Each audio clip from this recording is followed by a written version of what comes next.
There is nothing wrong with having Biafra and Oduduwa nations under Nigeria. Adamu Gaba, the former presidential candidate of PDP, Adamu Gaba, has expressed his thoughts about Biafra and Oduduwa agitation.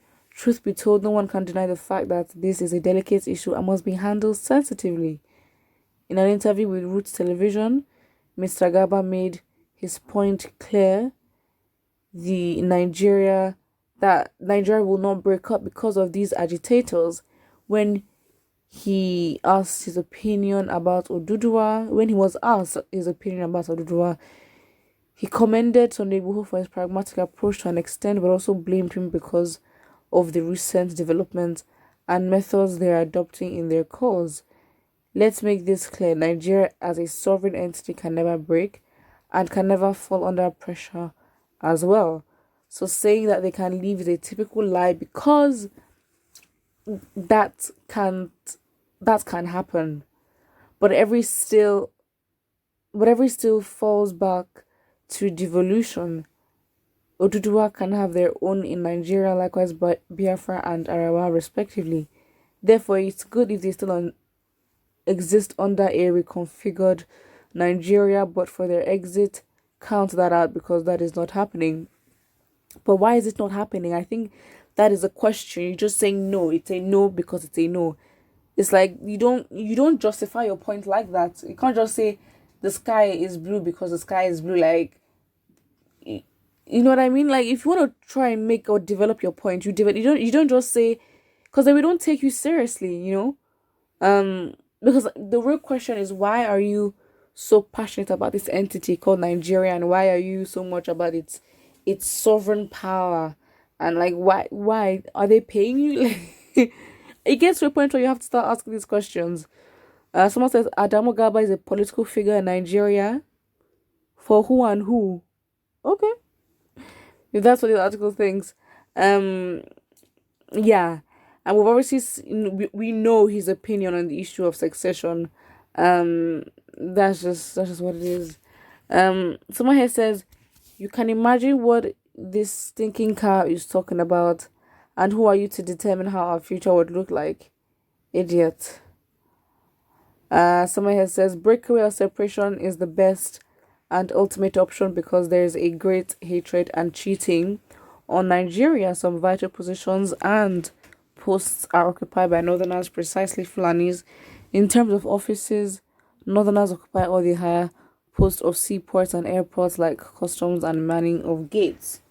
Yeah, that is true, and I think the major concern or clash that a lot of other tribes have is like, you guys, well, a small majority, you're gatekeeping resources that are not your own. It's a different thing. It's a different thing if, when it comes to let's say cows. I don't know, the breeding of cows, or that business. If they were gatekeeping such for themselves and for their generations to come, that's a whole different thing. But then it's a whole different disrespect to gatekeep resources that are not your own, and then people want that resource back, and you don't want to give it to them because you feel like you have power over them, and you're using the fact that you're all under the same roof as argument as to why you are entitled to what, and I think that's just what it is with the Northerners, being in that government space and just gatekeeping what is not theirs. Like, who said, of course, this is very much sad, okay? I'm not saying that we should not, every Northerner, we should start attacking them, because the fact is that they are also elitist, and of course, the class system is also there. Because again, as much as I say, okay, fine, nepotism runs, and they're gatekeeping, their resources to themselves and whatever, the average Northerner is still not benefiting from the fact that majority of its own make up the government and make up those who have power to a very large extent. So yeah, Nigeria is just fully an embarrassment. That's all it's been. So again, I don't know, with Adamu Gaba being very much rigid, like no one else, like, why are you being rigid for no reason, and give your points and explain your points. Why do you think Nigerians should not break up. Like, why?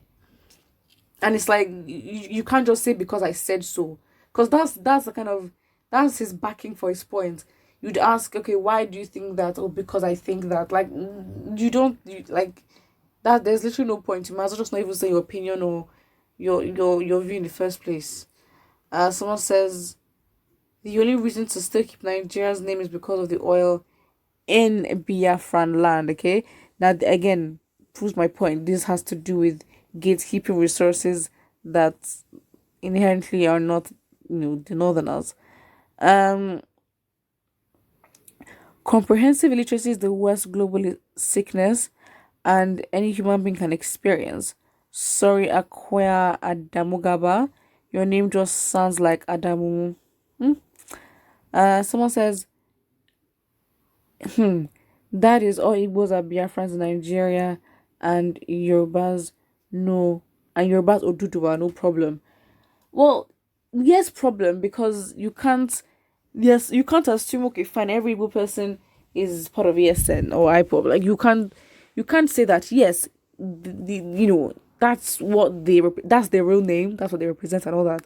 But you can't, you can't, like, this is definitely like a macro issue. When we tackle the issues of the country, we talk and we use one body, the presidency or the Nigerian government, you know, or if you want to refer to. So when we're talking about different things, it's just best to leave it at a macro level where we compare, contrast, analyze, or whatever. We just leave it there so as to avoid unnecessary confusion. Because again, you can talk about something on a bigger scale, but that does not mean it's representative on a very smaller scale would be treated in the same way or with the same intensity when we're having conversations about that. If that makes sense. So, for example, you'll be talking about Fulanis and the Fulani herdsmen, but then nationally they are a nuisance to the country. But then I'm not gonna go and start attacking a random Fulani person just because doesn't make sense. Someone says this is one of the animals talking very soon in Nigeria will be governed by fools. It's so sad because he's like a work in progress. He's literally studying his mentors that are where he wants to be. It's like, honestly, he's not gonna get there, to be honest. I mean, I don't know who's going to vote for him. Of course they're gonna have to rig it, but for Nigerians to genuinely want him to be in a place of power, not sure about that. Put what you think about this in the comment section below, and don't forget to like and subscribe.